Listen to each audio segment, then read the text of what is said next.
is on the service of Rothschild's family, and that's who he is. He knows nothing about anything. So goes for the French military, and they have independent nuclear deterrent, which is basically they inherited from the true French statesman General de Gaulle. There are no de Gaulles in France, none, not even close. So industrially, it's a midget, really. They have few industries in which they excel. For example, Airbus, obviously, which still is joint venture, so to speak, they do make decent engines. They can produce like 30 Rafales in like over 7 years. That's pretty much what they can do. They have a decent shipyards in Saint-Nazaire, and they can build a nuclear submarine. The rest of it is just they don't have resources to do anything, let alone to have their. And when you look at this whole thing, is I don't know what they're thinking. And if anybody thinks that Germany can do anything about it, I have to tell them, wake up and look at the date today, which is, of course, 2025. And Germany is being deindustrialized with incredible speed. It's just absolutely mind-blowing. And you look at this, who else? There's nothing. UK doesn't have own nuclear deterrent. It has the platforms, but Trident 2 D5 missile they lease them from the United States, and they cannot launch them without the United States. Do you remember when the last time they tested ballistic missile, which they carry on their Electron Fund nuclear-powered submarines, strategic missile submarines? I don't. If somebody can point me out to say, oh yeah, they tested it, and like Russians test them, launch them practically every year, and you look at this, and they don't have midgets. They cannot produce anything which is adequate for the warfare of the 21st century. These are all legacy weapons. They're ASMP, whatever the name of their stupid missile, with a range of 300 kilometers. It's nuclear. You stick one on Rafale, and it becomes their new strategic nuclear weapon. That's how they call it. It's not strategic. It's nuclear, but it's not strategic. So Europe is exposed. They are nobodies, and they have to admit and accept their fate and do what the United States tells them to do. And the United States will tell them to themselves, because the United States needs to do it too. So that's how it works. And so when there's a talk about denuclearization and Europe playing role, there is no nuclear umbrella in Europe. France are militarily impotent. Their nuclear deterrent size-wise compared to Russia dwarfs or order of magnitude, probably 2 orders of magnitude in its capability. Europe is irrelevant. They are puppies. They are chihuahuas. They are little dogs which will run to the feet of their master and wiggle their tails. I'm quoting Putin. Talking about Europe is not even serious matter, because these are impotent countries militarily, and they are declining industrially. When you look attentively at the pace of the deindustrialization of Europe, it's especially Germany, but not only Germany. When you look attentively at UK, it is a tragedy developing there, basically. It's horrible, okay? But in terms of Europe, they are chihuahuas. They're at the feet of their master because they are scared crapless with Trump. And they will continue to perform some kind of their coordination with the United States. But again, their plan, if you can call it plan, is very simple. It is all primarily for internal consumption. And Trump, being a narcissist and flamboyant hot air balloon, he needs to feel himself important in some kind of the proceedings which are happening on the global level. And as I already stated, Ukraine being a military defeat for NATO and United States. But yeah, these are Europeans. They're not very rebel. I don't buy it for a second. They will continue to vote for whatever they are told to vote for, except for Romanians. When we see now what is happening in Romania.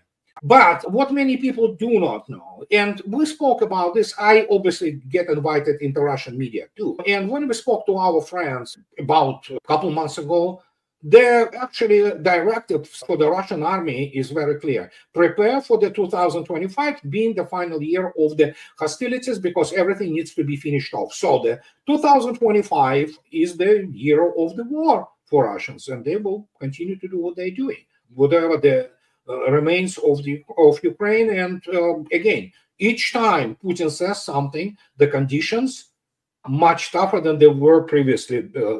Previously, they need this 30 days desperately to regroup them primarily, maybe to provide some military assistance, and that's about it. They again, don't forget, they have about 160,000 18-year-olds, which they still can draft, and then throw them into meat grinder, which will continue the agony of the combined West slightly longer. And Russian troops already recorded, and this is confirmed, not only 18 years old in Kursk, they're 14 years old. There you go. Well, they're ready to fight to the last Ukrainian. Russia will oblige. But that tells you everything you need to know about that. You cannot negotiate with the United States. There's no good faith. And as always, we cheated, we lied, we stole, as Mr. Pompeo once said. That's exactly what it is. So Trump administration is no different. And this is good. And I agree, this is kindergarten, childish behavior, but that's what they are. They always were for the last, 30 years. The times of the responsible statesmen and people who could make proper decisions are over for the combined West, and we will see.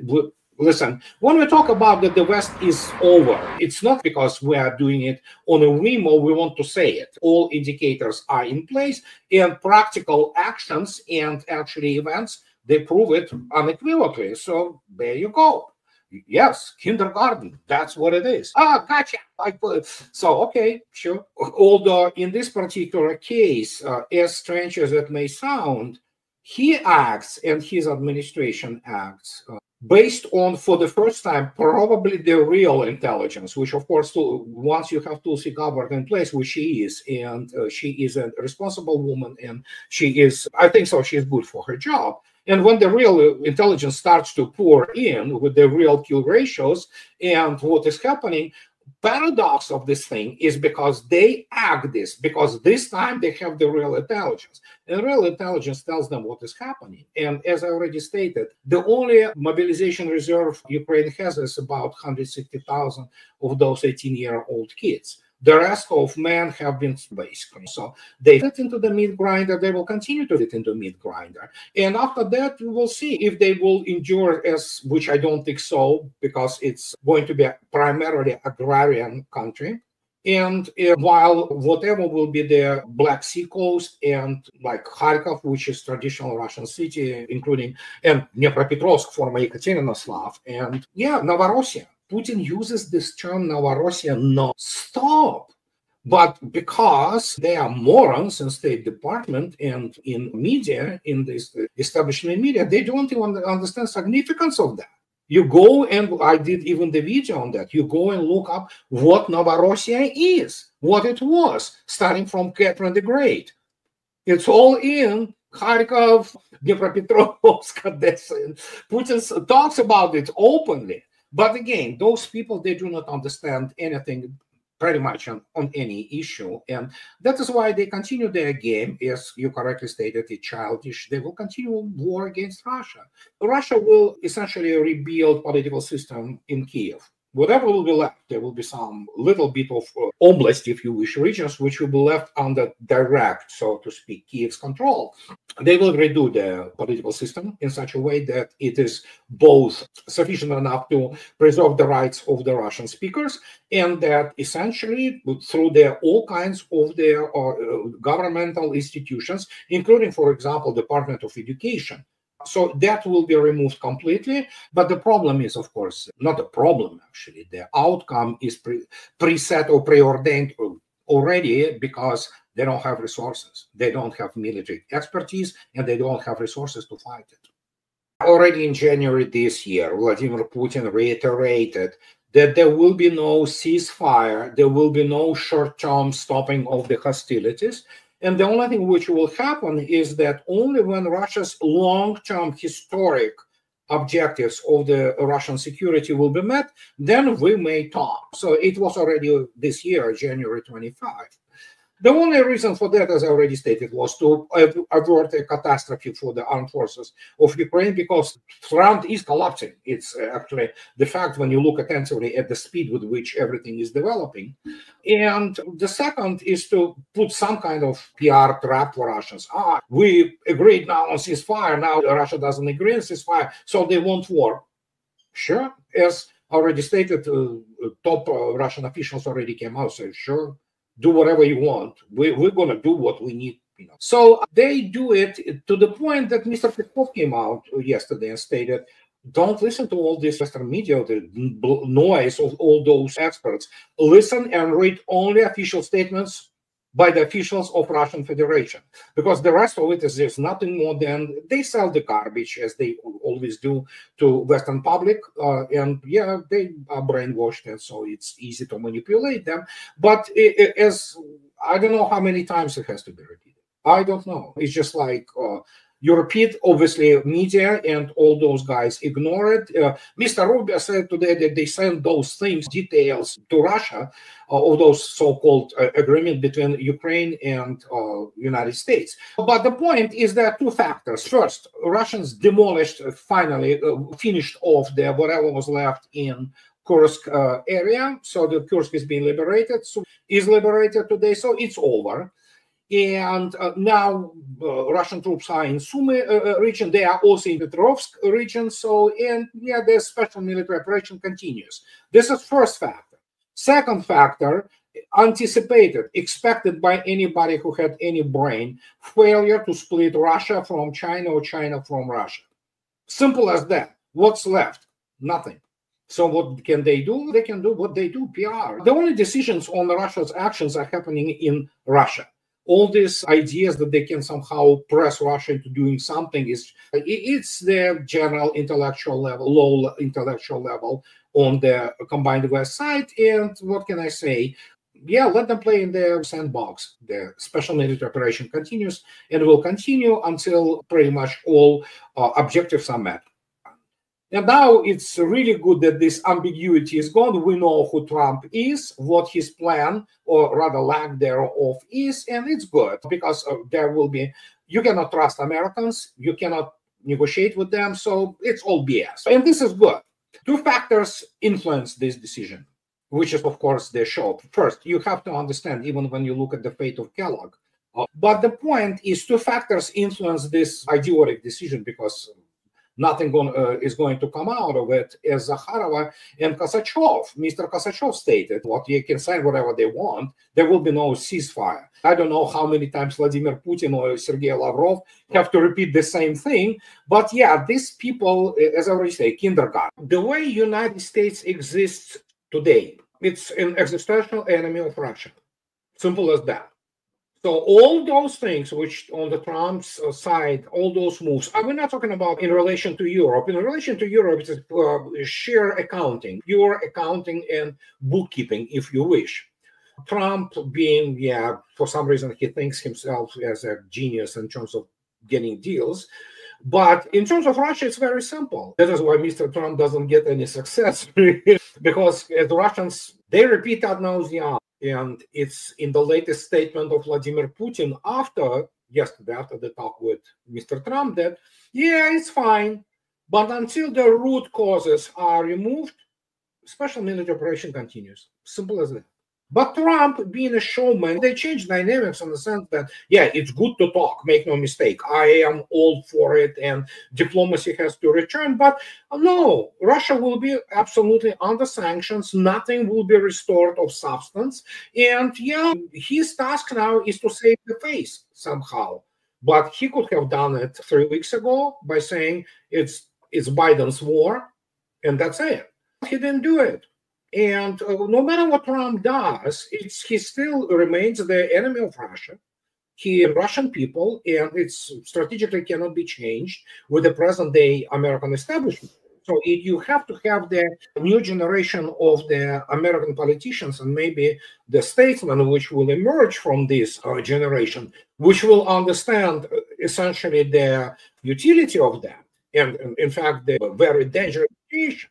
He talks a lot about it, but he continues basically the Biden policy, just with a little bit of tweaking it here and there, trying to continue on the same path, essentially. Yeah, good luck, as I already said. So it is all a diplomatic game Russians play, which is good. Make no mistake, it's better to talk than to fight. But it's all about Trump's show. He needs to save face now. He made this war his war. And now, no matter what he tries, there's no ceasefire. The Russians anticipated fully that Ukraine will break any kind of deals. They broke it today, attacking some, by the way, belonging to Chevron distribution station for the gas. They were able to hit one of the reservoirs or those things where that's about it. The Russians recognized immediately. They were laughing all over the place. But there is a nuance, and let's not go there. And so even that thing, which was essentially pretty symbolic, is gone now. So this special military operation continues and will continue until all objectives are met. And objectives are those elimination of those root causes. What are the root causes? Root causes are described with some adjustments after the December 2021, granted for the adjustment for the realities on the ground, the tactical and operational ones, is that, there is a NATO expansion. There are all kinds of nasty things which are done to Russia, including sanctions. Russians have no illusions whatsoever. Literally, an hour before his talk to Trump yesterday, Mr. Putin was speaking to the Russian Union of the Investment Entrepreneurs, and he told them, I quote, "Don't hope that any sanctions will ever be lifted. We will continue to live under sanctions non-stop." So there you go. The people, those people, be them in DC or in Brussels or what have you, they have no integrity, honor. Don't talk about it. They are basically creeps, and they will do everything they can. The only thing they do is spin, PR. Okay, Russians don't care about PR. Russians already defeated NATO, and what can I say? They have this installation in Romania. They have the same installation in Poland. But as I already stated, those systems are obsolete. They are not designed to operate within the environment of the strategic and operational strategic hypersonic weapons. They can intercept nothing. So they are primarily destabilizing factor and basically propaganda thing you have to understand. Politicians in Poland or Romania are not very bright people, as they are pretty much everywhere. They don't understand military affairs. They don't understand how it relates to the security. They just know, give us this thing, and we think that this thing gonna work. It's not gonna work. But they like to have it, and plus it's a good business for some people. But it's, how to say it, those installations, they are not survivable in case of a real conflict, because they know they are not complete idiots there. Okay, there are professionals there, American military professionals who are good level professionals who understand the game, that the first thing they get in case of the, God forbid, some kind of the conflict, they have about 10 minutes. After that, Kinjal flies in, and you not survive. Nobody can survive Kinjal, and they cannot intercept it. They can do nothing about it. They probably, if they have their cruise missiles, they will be able to launch them. But that's after that they have to run immediately because they will be dead. And that's what they have there. What they have there is the Deveselo. Deveselo is their base for their what's called Aegis Ashore. It's nothing more Aegis Ashore than Spy-1Z radar with all this combat information control system, which essentially you can literally, it even looks like the superstructure of the Ticonderoga class cruisers of the US Navy. You stick this active phased array, active electronically scanned phased array, you stick literally naval Mk-41 vertical launch systems there, and whatever you load there, that's why Russia was worrying about this, is that you can load the SM-6 and SM-2 missiles, which are air defense and anti-ballistic missiles like SM-2, but you can load there obviously Tomahawks and some kind of nuclear weapons there, cruise missile. So that was the main worry. Can they place a nuclear weapon there? Not. They better not. They know it's going to be casus belli. And as I already stated, the background factor, which very few are talking about, they wanted to split Russia from China. Didn't work.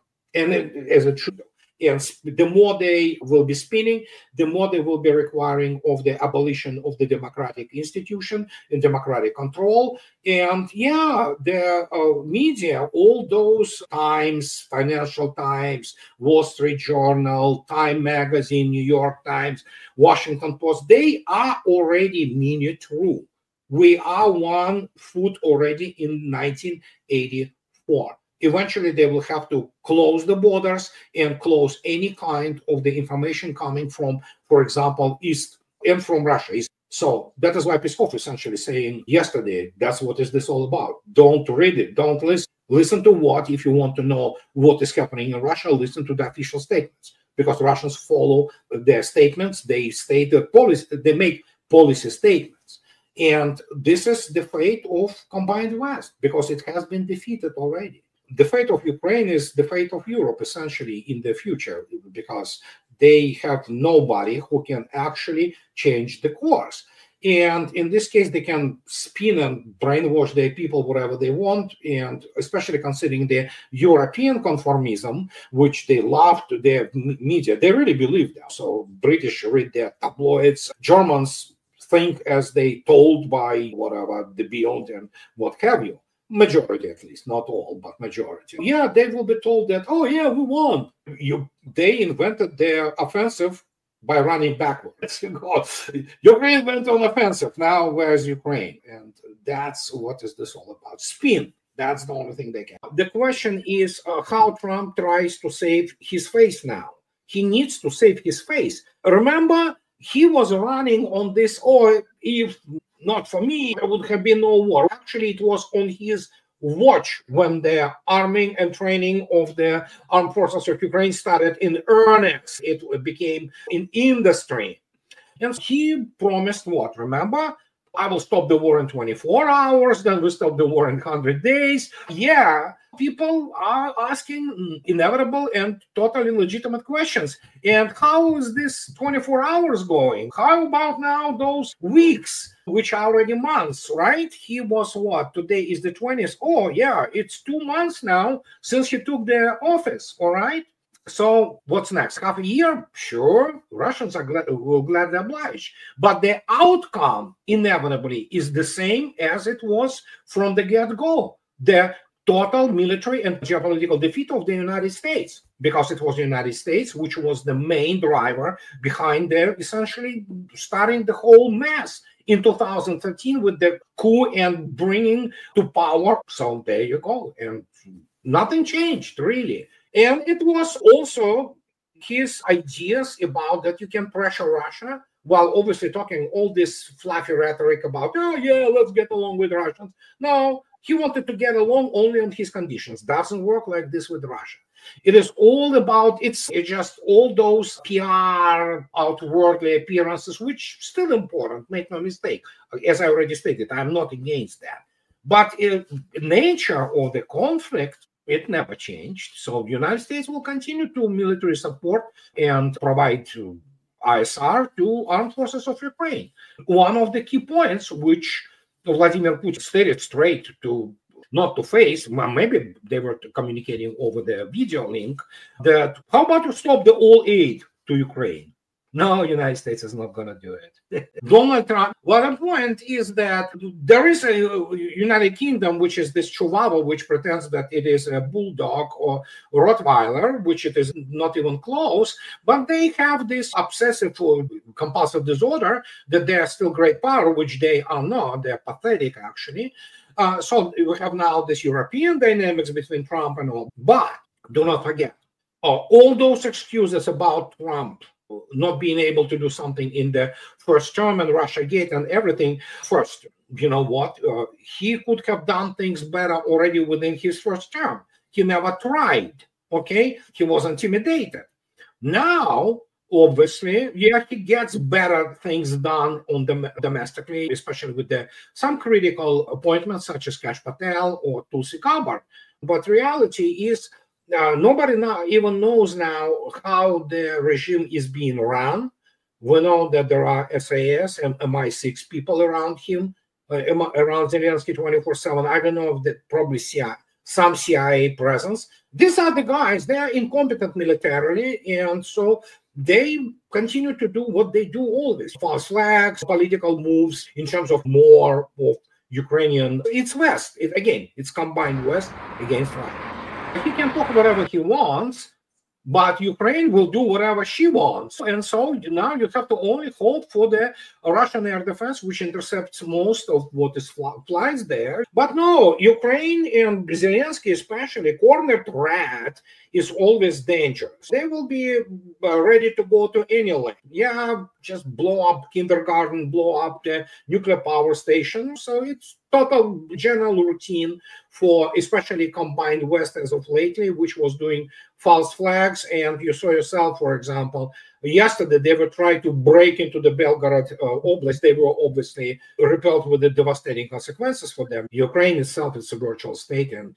it only exists because of the support from the combined West. But it's same old, as I already stated, with there some differences compared to the first term. But in reality is, as I already stated, you could see his arrogance and hubris when he was saying that, oh yeah, we're going to stop it in 24 hours. Did he stop it? No. Did he deliver it? No, of course not. He can't. But the point is, he remains a narcissist, flaming narcissist. He remains American exceptionalist. And as a result, he pretends that he wants to get along with Russia, but in reality, he views Russia as the enemy. He views Russia as merely a pawn in his plan. As much as the childish and kindergarten level that plan is, he still thinks that he is a great strategist. He had his ego blown up to the incredible proportions, especially by the virtue of winning the second term and getting there essentially what is the mandate, because he got the popular vote. And then now I think once Tulsi was appointed, and she made a lot of important statements about what was going on in terms of intel, and he gets to see the real intel, the things which are obviously classified. And for the United States intel, what is classified is how badly it's losing. That's what they were classifying. So have you heard him now talking about those millions of Russians being, he was given the real numbers. He was given real ratios. He was given the real industrial and economic output. And now when he look at this, good Lord, I'm not even the big figure, so to speak, on this chessboard. And he knows this. He had this moment of clarity when he stated Putin has all cards on his hands.